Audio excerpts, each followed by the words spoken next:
A country's basic daily survival depends on its local municipalities, the people responsible for the roads, the water supply, and the power grid.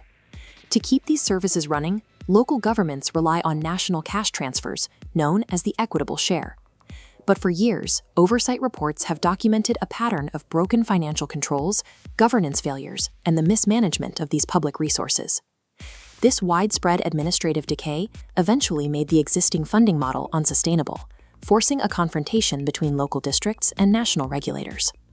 In July 2026, the National Treasury hit the brakes, freezing the funding transfers to force immediate change. The freeze immediately cut off cash flow to exactly 69 specific municipalities across the country. Finance Minister Enoch Godongwana confirmed the scale of the intervention during a media briefing on July 10th.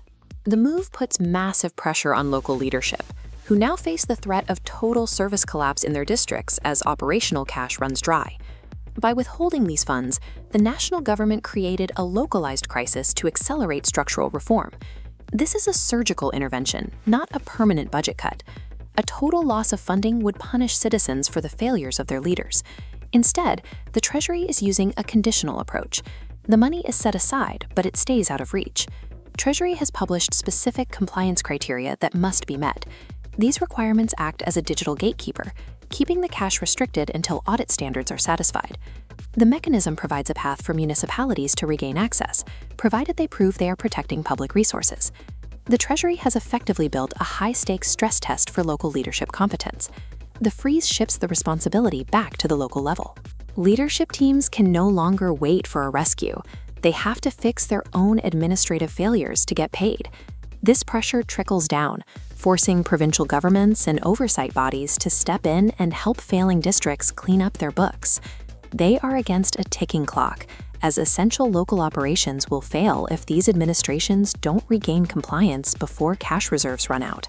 By linking survival to speed, Treasury is using time as a lever for rapid administrative reform. This intervention signals a shift in how the South African state manages its internal finances. The government is moving toward performance-based oversight, where financial discipline is a hard requirement for support. The Treasury is now using the country's legislative framework to actively police municipal governance. This move effectively ends the practice of providing unconditional financial lifelines to failing districts. Treasury has turned the power of the purse into a tool for aggressive reform. This enforcement sends a specific message to investors, lenders, and businesses working within these municipalities. By showing a willingness to withhold funds from failing administrations, the National Treasury is attempting to stabilize confidence in how public resources are managed. The long-term success of this policy depends on the municipalities themselves. They have to prove they can respond and regain compliance for the model to hold. In South Africa, financial discipline is now the legal floor for survival.